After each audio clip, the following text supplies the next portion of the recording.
ಕುಮಾರ್ ಸಾಹುಕಾರ್ ಏನು ಸಮಾಚಾರ ನೋಡಿ. ಒಳಗೇನು ಮಾತಾಡಿದ್ರು ಅನ್ನೋದು ಇಂಪಾರ್ಟೆಂಟ್. ಸುಮ್ಮನೆ ಶತ್ರುವಿನ ಶತ್ರು ಮಿತ್ರ ಅವ್ರು ಇವರು ಒಂದಾದ್ರು ಅಂತ ಒಂದು ರೀತಿ ಕ್ಲೀಶ್ ಆಗೋಗ್ಬಿಟ್ಟಿದೆ ಇದು. ನಾನು ಅದನ್ನು ರಿಪೀಟ್ ಮಾಡಲ್ಲ. ಆದ್ರೆ ಸತೀಶ್ ಜಾರಕಿಹೊಳಿ ಹಾಗೂ ಕುಮಾರಸ್ವಾಮಿ ಅಸಲಿಗೆ ಮಾತಾಡಿದ್ದೇನು, ದೇವೇಗೌಡರ ಹತ್ರ ಏನ್ ಹೇಳಿದ್ರು ಸತೀಶ್ ಜಾರಕಿಹೊಳಿ, ಅದಕ್ಕೆ ದೇವೇಗೌಡರ ರಿಯಾಕ್ಷನ್ ಏನಿತ್ತು, ಇನ್ಫ್ಯಾಕ್ಟ್ ಇವರ ಪ್ಲಾನ್ ಏನು? ಅಲ್ರಿ ನೀವು ಯೋಚನೆ ಮಾಡಿ. ಸರ್ಕಾರನ ಹಿಂಗೆ ರಾತ್ರಿ ತೆಗಿಯಕ್ಕಾಗುತ್ತಾ? ಆದ್ರೆ ಒಂದು ಪ್ಲಾನ್ ಅಂತಲಿ ಮಾಡ್ತಾರೆ ಅಂದ್ರೆ ಯಾವ ರೀತಿಯ ಪ್ಲಾನ್ ಮಾಡಿರ್ತಾರೆ, ಏನ್ ಮೆಸೇಜ್ ಕೊಡ್ತಾ ಇದ್ದಾರೆ, ಯಾರಿಗೆ ಮೆಸೇಜ್ ಕೊಡ್ತಾ ಇದ್ದಾರೆ, ಇನ್ನು ಫ್ಯಾಕ್ಟ್ ಒಳಗೆ ಮಾತಾಡಿದ್ದೇನು, ಯಾಕೆ ಕುಮಾರಸ್ವಾಮಿ ಅವರು ಹೊಲ್ಸ್ ರಾಜಕೀಯ ಬ್ರದರ್ ಅಂತ ಯಾಕೆ ಸ್ಟಾರ್ಟ್ ಮಾಡಿದ್ರು ಮಾತನ್ನ?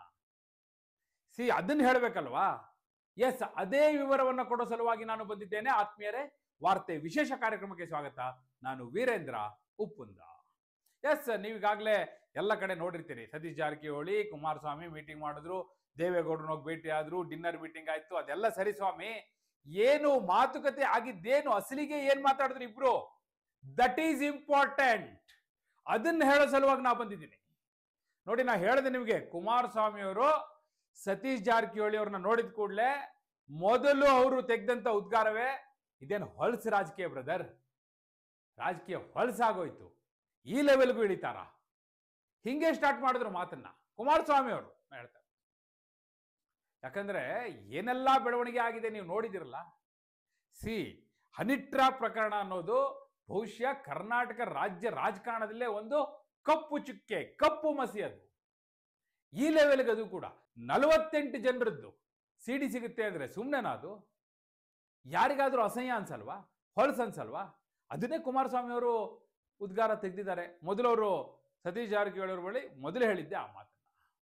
ಅದಕ್ಕೆ ಸತೀಶ್ ಜಾರಕಿಹೊಳಿ ಅವರು ಹೇಳಿದ್ರು, ಏನ್ ಮಾಡ್ತೀರಿ ಅಧಿಕಾರಕ್ಕೋಸ್ಕರ, ಏನ್ ಮಾಡ್ಲಿಕ್ಕೂ ರೆಡಿ ಇದ್ದಾರೆ, ಯಾವ ಲೆವೆಲ್ಗೆ ಬೇಕಾದ್ರೂ ಇಳಿತಾರೆ, ತೀರಾ ಇಂಥ ರಾಜಕೀಯ ನಾವು ಮಾಡಿಲ್ಲ, ಮಾಡ್ತೀವಿ, ಎದುರಾಳಿಗಳನ್ನ ಎದುರಿಸ್ತೀವಿ, ಆದ್ರೆ ಹಿಂಗ ಅನ್ನುವಂಥ ಮಾತು. ಆ ಅರ್ಥದಲ್ಲಿ ಸತೀಶ್ ಜಾರಕಿಹೊಳಿ ಅವರು ಉತ್ತರ ಕೊಟ್ಟರು ನೋಡಿ. ಇನ್ಫ್ಯಾಕ್ಟ್ ಸತೀಶ್ ಜಾರಕಿಹೊಳಿ ಅವರು ಭೇಟಿ ಆಗಿದ್ದು ಉದ್ದೇಶ ಇದೆಯಲ್ಲ, ಅದು ಬೇರೆನೇ.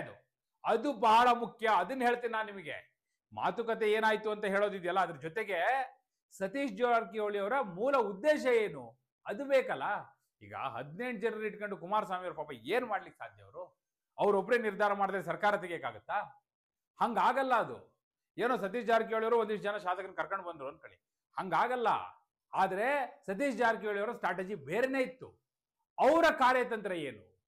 ಅವ್ರ ಕಾರ್ಯತಂತ್ರ ಏನು ಅಂದ್ರೆ ನೋಡಿ, ಸತೀಶ್ ಜಾರಕಿಹೊಳಿ ಅವರು ಬಹಳ ಮುಖ್ಯವಾಗಿ ಅವ್ರು ಏನೇನ್ ಮಾತಾಡಿದ್ರು ನಾನು ಹೇಳ್ತೀನಿ. ಬಹಳ ಮುಖ್ಯವಾಗಿ ಅವ್ರು ಪ್ಲಾನ್ ಮಾಡ್ಕೊಂಡು ಹೋಗಿದ್ದೇನು ಅಂದ್ರೆ, ಹೈಕಮಾಂಡ್ ಮಾತಿದ್ರೆ ಏನ್ ಹೇಳ್ತಾ ಇದೆ ನೋಡಿ, ಡಿ ಕೆ ಶಿವಕುಮಾರ್ ಹೋಗಿ ಅಮಿತ್ ಶಾ ಜೊತೆ ಕೂತಿದ್ದಾರೆ, ಪಕ್ಷಕ್ಕೆ ಬಹಳ ಮುಜುಗರ ಮಾಡ್ತಿದ್ದಾರೆ, ಅವ್ರು ಏನ್ ಮಾಡ್ಲಿಕ್ಕೂ ರೆಡಿ ಇದ್ದಾರೆ, ಸೊ ಅವ್ರನ್ನ ನಾವು ಹೇಗೋ ಸರಿದೂಗಿಸ್ಕೊಂಡು ಹೋಗ್ಬೇಕು, ಈ ರೀತಿ ಎಲ್ಲ ಮಾತಾಡ್ತಿದ್ರಲ್ಲ. ಅವರು ಅಮಿತ್ ಶಾ ಜೊತೆ ಹೋಗಿ ಕೂತ್ಕೋತಾರೆ ಅಂದ್ರೆ ನಾವು ದೇವೇಗೌಡರ ಜೊತೆ ಕುಮಾರಸ್ವಾಮಿ ಜೊತೆ ಕೂರ್ತೀವಿ. ಮೆಸೇಜ್ ಹೋಯ್ತಲ್ಲ ಕ್ಲಿಯರ್ ಆಗಿ. ನಾವು ಸುಮ್ಮನಿರೋರಲ್ಲ, ನಾವು ಏನೋ ಕಳ್ಳೆಪುರಿ ತಿನ್ಕೊಂಡು ಕೂರೋದಿಲ್ಲ, ನಮಗೂ ಕಾಂಟ್ಯಾಕ್ಟ್ ಇದೆ. ಹೆಂಗಾಗುತ್ತೆ? ಹೋಗ್ತೀವಿ ಅಂದ್ಕೊಳ್ಳಿ ಹಂಗಾಗ್ಬಿಡುತ್ತಾ? ಅವ್ರು ಹೋಗಿ ಮಾಡ್ತಾರೆ ಅಂದ್ರೆ ನಮಗೆ ಮಾಡ್ಲಿಕ್ಕೆ ಬರೋದಿಲ್ವಾ? ಅವ್ರು ಬೀಳಿಸ್ತಾರೆ ಅಂದ್ರೆ ನಮಗೆ ಬೀಳಿಸಿಕ್ ಬರೋದಿಲ್ವಾ? ಈ ಮೆಸೇಜ್ನ ಕೊಡ್ಬೇಕಾಗಿತ್ತು ಸತೀಶ್ ಜಾರಕಿಹೊಳಿ ಅವರಿಗೆ. Main important. ಈಗ ದುಶ್ಮನ್ ಕಾ ದುಶ್ಮನ್ ದೋಸ್ತ್ ಅಂತೇಳಿ ಏನೆಲ್ಲ ಡೈಲಾಗ್ ಹೊಡಿತಾ ಇದಾರಲ್ಲ, ಹಂಗಲ್ಲ. ಈಗ ದುಶ್ಮನ್ ದುಶ್ಮನ್ ದೋಸ್ತ್ ಆದ್ರೆ ಏನು ಮಾಡಕ್ ಆಗಲ್ಲ. ಈಗ ನಂಬರ್ 140 ಅದು ಎಲ್ರಿಗೂ ಕೂಡ ಗೊತ್ತಿದೆ. ಅಷ್ಟು ಸುಲಭ ಇಲ್ಲ ವಾಸ್ತವದಲ್ಲಿ. ನಾನು ನಿಮ್ಗೆ ಹೇಳ್ತೀನಿ ಕೇಳಿ ನೋಡಿ. ಒಂದು ವೇಳೆ ಶಾಸಕರು ರಾಜೀನಾಮೆ ಕೊಡದೆ ಗುಂಪಾಗಿ ಬರ್ಬೇಕಂದ್ರೆ 90 ಜನ ಹೊರಗೆ ಬರ್ಬೇಕು, ಹುಡುಗಾಟಿಗೆ ಮಾತಲ್ಲ. ಇಲ್ಲಪ್ಪ ರಾಜೀನಾಮೆ ಕೊಡ್ತೀವಿ ನಾವು, ಮತ್ತೆ ಎಲೆಕ್ಷನ್ ಫೇಸ್ ಮಾಡ್ಲಿಕ್ಕೆ ರೆಡಿ ಇದೀವಿ ಅಂದ್ರು 45 ಜನ ಶಾಸಕರು ಬರ್ಬೇಕು. 45 ಜನ ಶಾಸಕರು ಬಂದು 45 ಶಾಸಕರು ಗೆಲ್ಲಿಕ್ಕಾಗುತ್ತಾ? ಯೋಚನೆ ಮಾಡಿ. ಕಾಮನ್ ಸೆನ್ಸ್ ಅಲ್ವಾ ಇವೆಲ್ಲ? ಅಷ್ಟು ಸುಲಭ ಇಲ್ಲ ಸರ್ಕಾರ ಬೆಳೆಸೋದು. ವಾಸ್ತವನ ಒಪ್ಕೋಬೇಕು. ಎಲ್ಲರೂ ಅನ್ಕೋತಾ ಇದಾರೆ ಸರ್ಕಾರ ಬಿದ್ದೋಗ್ಬಿಡ್ತಿದ್ದು ಅಂತೇಳಿ. ನೋಡಿ, ಒಂದ್ ವೇಳೆ ಸರ್ಕಾರ ಬಿದ್ರು ರಾಷ್ಟ್ರಪತಿ ಆಳ್ವಿಕೆ ಬರುತ್ತೆ. ಇನ್ನೊಬ್ರು ಸರ್ಕಾರ ಹೆಂಗ್ ಮಾಡ್ಲಿಕ್ಕೆ ಸಾಧ್ಯ? 45 ಜನ ರಾಜೀನಾಮೆ ಕೊಟ್ರೆ 45 ಜನರು ಗೆಲ್ತಾರ? ಏನೋ ಒಂದು 35 ಜನ ಗೆದ್ರು ಅನ್ಕೊಳ್ಳಿ, ಒಂದು 50% ಗೆದ್ರು ಅನ್ಕೊಳ್ಳೋಣ. ಇಲ್ಲ ಅಂದ್ರೆ ಆಗ ಏನಾಗುತ್ತೆ? ನಂಬರ್ ಎಲ್ಲಿಗೆ ಬಂದು ನಿಲ್ಲುತ್ತೆ? ಆ ಸರ್ಕಾರ ಮತ್ತೆ ಉಳಿಯುತ್ತಾ? ಇವೆಲ್ಲ ಇದೆ ಕ್ಯಾಲ್ಕುಲೇಷನ್. ಆದ್ರೆ ಈಗ ಆ ಹಂತಕ್ಕೆ ಯಾರು ಹೋಗ್ಲಿಕ್ಕೆ ರೆಡಿ ಇಲ್ಲ. ನೀವು ನೆನ್ಪು ಮಾಡ್ಕೊಳ್ಳಿ. ಒಂದು 5 ತಿಂಗಳ ಹಿಂದೆ ಅನ್ಸುತ್ತೆ ಸ್ವತಃ ಕುಮಾರಸ್ವಾಮಿ ಅವರು ಹೇಳಿದ್ರು, ಈ ಸರ್ಕಾರ ಬೀಳಿಸುವಂತ ಪ್ರಶ್ನೆಯೇ ಇಲ್ಲ, ಅದು ಆಗೋದು ಇಲ್ಲ, ನನಗೆ ಗೊತ್ತಿದೆ ಏನೇನಾಗುತ್ತೆ ಅಂತೇಳಿ, ನಾವು ಅದಕ್ಕೆ ಕೈ ಹಾಕೋದಿಲ್ಲ ಅನ್ನೋ ಮಾತೆಲ್ಲ ಹೇಳಿದ್ರು ಕುಮಾರಸ್ವಾಮಿ ಅವರು. ಹಾಗೊಂದು ಸಣ್ಣ ಅವಕಾಶ ಇದ್ರು ದೇವೇಗೌಡರು ಕುಮಾರಸ್ವಾಮಿ ಅವರು ಬಿಡೋ ಮನುಷ್ಯರೇ ಅಲ್ಲ ಅವರು. ಗೊತ್ತಾಯ್ತಾ? ಡೆಫಿನೆಟ್ಲಿ ಕೈ ಹಾಕ್ತಾ ಇದ್ರು. ಅದರಲ್ಲೂ ಕೂಡ ಸಿದ್ದರಾಮಯ್ಯ, ಡಿ ಕೆ ಶಿವಕುಮಾರ್ ಅವರಿಬ್ರು ಮುಂಚೂಣಿಯಲ್ಲಿರುವಂತ ಸರ್ಕಾರನ ಹೆಂಗ್ ಸಹಿಸ್ಕೊಳಕ್ ಸಾಧ್ಯ? ಸೊ ಇಷ್ಟೊಳಗೆ ಕೈ ಹಾಕ್ತಿದ್ರು. ಅವ್ರು ಯಾಕೆ ಕೈ ಹಾಕಿಲ್ಲ ಅಂದ್ರೆ ವಾಟ್ ನೆಕ್ಸ್ಟ್ ಅನ್ನೋದನ್ನ ಯೋಚನೆ ಮಾಡ್ಕೊತಾರೆ. ಪಾಲಿಟಿಕ್ಸ್ ಅಲ್ಲಿ ನೀವು ನೆನ್ಪಿಟ್ಕೊಳ್ಳಿ, ವಾಟ್ ನೆಕ್ಸ್ಟ್ ಅನ್ನೋದನ್ನ ತೀರ್ಮಾನ ಮಾಡ್ಕೊಳ್ಳದೆ ಇವತ್ತು ಯಾವುದೇ ಹೆಜ್ಜೆಯನ್ನು ಇಡಲ್ಲ. ಈಗ ಸತೀಶ್ ಜಾರಕಿಹೊಳಿ ಅವರು ಇಡ್ತಿರೋ ಹೆಜ್ಜೆ ಏನು ಅಂದ್ರೆ, ನೀವೇನ್ ಹೇಳ್ತಿದ್ರಲ್ಲ ಮಾತಿದ್ರೆ ಡಿ ಕೆ ಶಿವಕುಮಾರ್ ಸುಮ್ಮನಿರಲ್ಲ, ಅವ್ರ ಸರ್ಕಾರಕ್ಕೆ ಪಕ್ಷಕ್ಕೆ ಈಗಾಗಲೇ ಮುಜುಗರ ಉಂಟು ಮಾಡ್ತಾ ಇದ್ದಾರೆ, ನಾಳೆ ಏನ್ ಬೇಕಾದ್ರೂ ಮಾಡ್ಬೋದು, ಸರ್ಕಾರ ಬೀಳಿಸ್ಬೋದು ಅನ್ನೋ ಮಾತೆಲ್ಲ ಆಡ್ತಾರಲ್ಲ. ನಾವೇನ್ ಮತ್ತೆ ಕಡಲೆಪುರಿ ತಿನ್ಕೊಂಡು ಕೂರ್ತೀವ, ನಮಗೂ ಕಾಂಟ್ಯಾಕ್ಟ್ಸ್ ಇದೆ ಅನ್ನೋ ಮೆಸೇಜ್ನ ಈ ಮೂಲಕ ಕೊಡ್ತಾ ಇದ್ದಾರೆ. ಸರಿ, ಏನ್ ಮಾತಾಡಿದ್ರು ಹಾಗಾದ್ರೆ? ಕುಮಾರಸ್ವಾಮಿ ಅವ್ರ ಜೊತೆ ಏನ್ ಮಾತಾಡಿದ್ರು, ದೇವೇಗೌಡರ ಜೊತೆ ಏನ್ ಮಾತಾಡಿದ್ರು, ಏನ್ ಅಜೆಂಡಾ ಫಿಕ್ಸ್ ಆಯ್ತು ನೋಡಿ. ಕುಮಾರಸ್ವಾಮಿ ಅವರು ಹಾಗೂ ಸತೀಶ್ ಜಾರಕಿಹೊಳಿ ಮಾತಾಡಿದೆಯಲ್ಲ, ನೇರವಾಗಿ ಡಿ ಕೆ ಶಿವಕುಮಾರ್ ಮುಖ್ಯಮಂತ್ರಿ ಆಗ್ಲಿಕ್ಕೆ ಬಿಡಬಾರ್ದು, ಇದು 1 ಪಾಯಿಂಟ್ ಅಜೆಂಡಾ. ಬರ್ದಿಟ್ಕೊಳ್ಳಿ ಇದನ್ನ.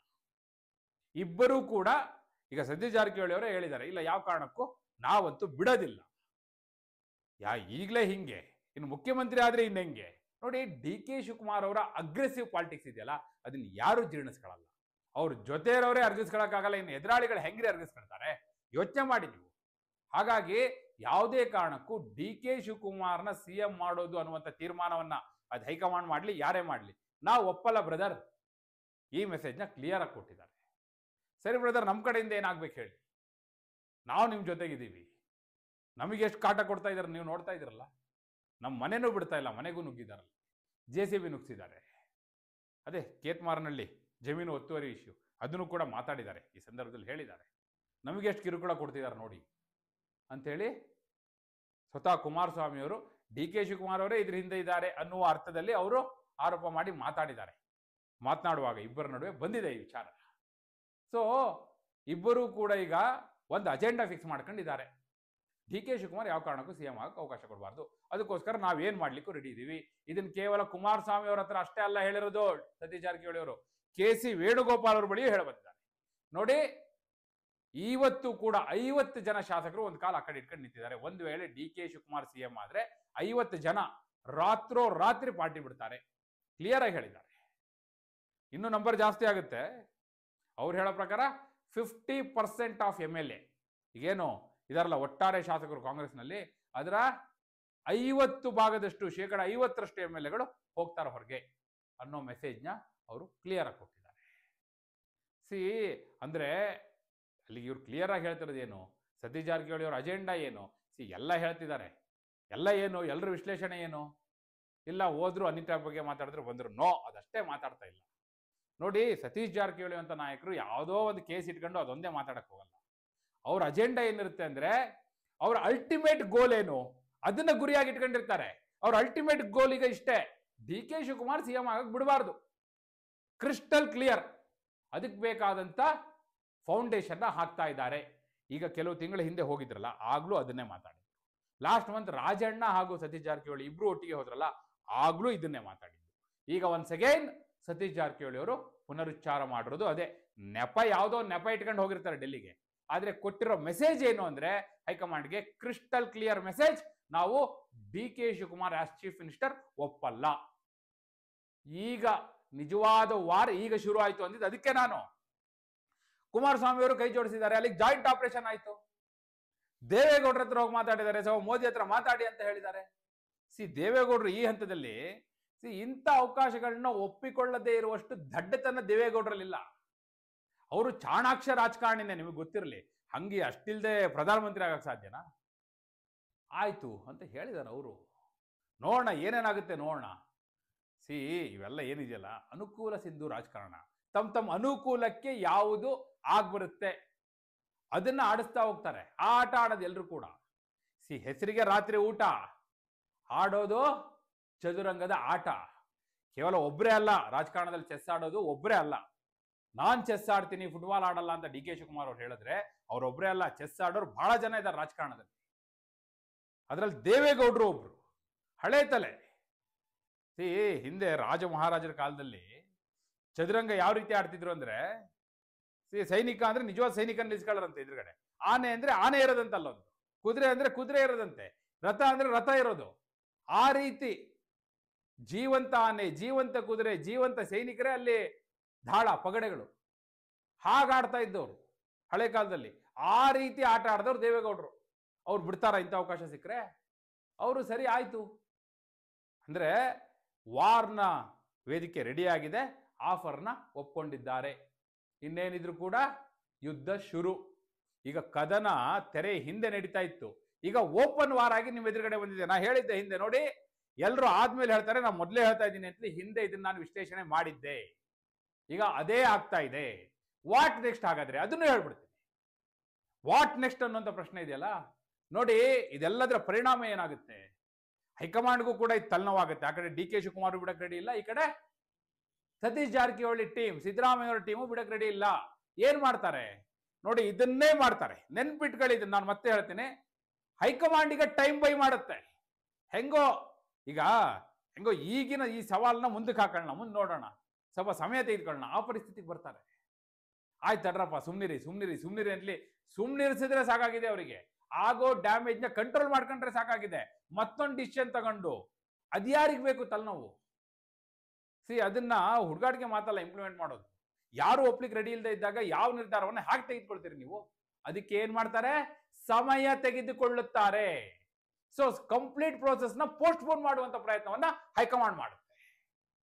ಈ ವಾರ್ನ ಉದ್ದೇಶವೇ ಅದು. ಈಗ ಈ ವಾರ ಏನ್ ಶುರುವಾಗಿದೆಯಲ್ಲ, ಈಗ ಕರ್ನಾಟಕ ರಾಜ್ಯ ರಾಜಕಾರಣ ಕಂಡು ಕೇಳರಿಯದಂತಹ ಯುದ್ಧವನ್ನ ಆರಂಭ ಮಾಡಿದಾರಲ್ಲ, ಆ ಯುದ್ಧದ ಹಿಂದಿನ ಉದ್ದೇಶವೇ ಇದು.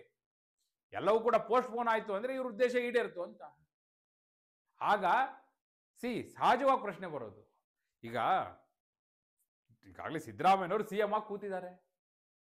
ಈಗ ಮುಖ್ಯಮಂತ್ರಿ ಆಗ್ಬೇಕು ಅಂತ ಕಾಯ್ತಾ ಇರೋದು ಯಾರು? ನಂದು ಅಧಿಕಾರ, ನಂದು ಹಕ್ಕು ನಂದು ಅಂತ ಕೇಳ್ತಿರೋದು ಯಾರು? ಡಿ ಕೆ ಶಿವಕುಮಾರ್ ಅವರು.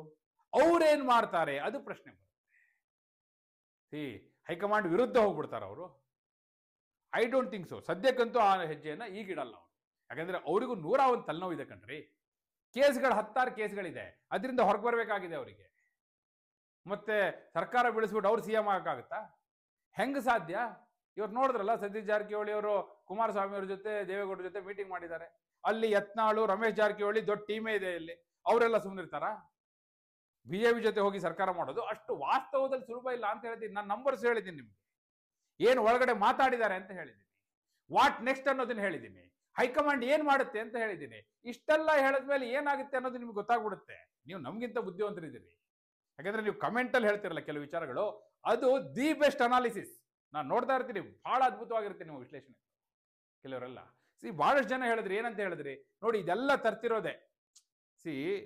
ಯಾವಾಗ ಈ ಇಶ್ಯೂ ಬಂತಲ್ಲ, ಯಾವುದು ಹನಿ ಟ್ರ್ಯಾಪ್ನ ಇಶ್ಯೂ ಪ್ರಸ್ತಾಪ ಆಯ್ತು ಸದನದಲ್ಲಿ, ಆಗ ಸಂವಿಧಾನ ಬದಲಾವಣೆಯ ವಿಚಾರ ಬಂತು. ಆಗ ಬಹಳಷ್ಟು ಜನ ಏನ್ ಕಮೆಂಟ್ ಮಾಡಿದ್ರಿ, ಇದು ಇಶ್ಯೂ ಡೈವರ್ಟ್ ಮಾಡೋ ಸಲುವಾಗಿ ಮಾಡ್ತಿದ್ದಾರೆ, ಇಶ್ಯೂ ಡೈವರ್ಟ್ ಪಾಲಿಟಿಕ್ಸ್ ಇದು ಅಂತ ಹೇಳಿದ್ರು. ನೋಡಿ ಎಂತ ವಿಶ್ಲೇಷಣೆ ಅದು. ಏಕ್ದಮ್ ಯಾರು ಅದನ್ನು ಗ್ರಾಸ್ ಮಾಡ್ಲಿಕ್ಕೆ ಆಗ್ಲಿಲ್ಲ, ನೀವು ಮಾಡಿದ್ರಿ. ಅದೇ ಕಾರಣಕ್ಕಾಗಿ ನಾನು ಪ್ರತಿ ಬಾರಿ ನಿಮಗೆ ಕೇಳ್ತೇನೆ, ನಿಮ್ಮ ಅಭಿಪ್ರಾಯ ಏನು? ನಿಮ್ಮ ಪ್ರಕಾರ ಇದೇನಾಗುತ್ತೆ? ನನ್ನ ವಿಶ್ಲೇಷಣೆಯನ್ನ ಕೊಟ್ಟ ನಂತರ ನನ್ನದೊಂದು ಆಯಾಮ ಇರುತ್ತೆ, ನನ್ನ ವಿಶ್ಲೇಷಣೆ ಆಯಾಮ.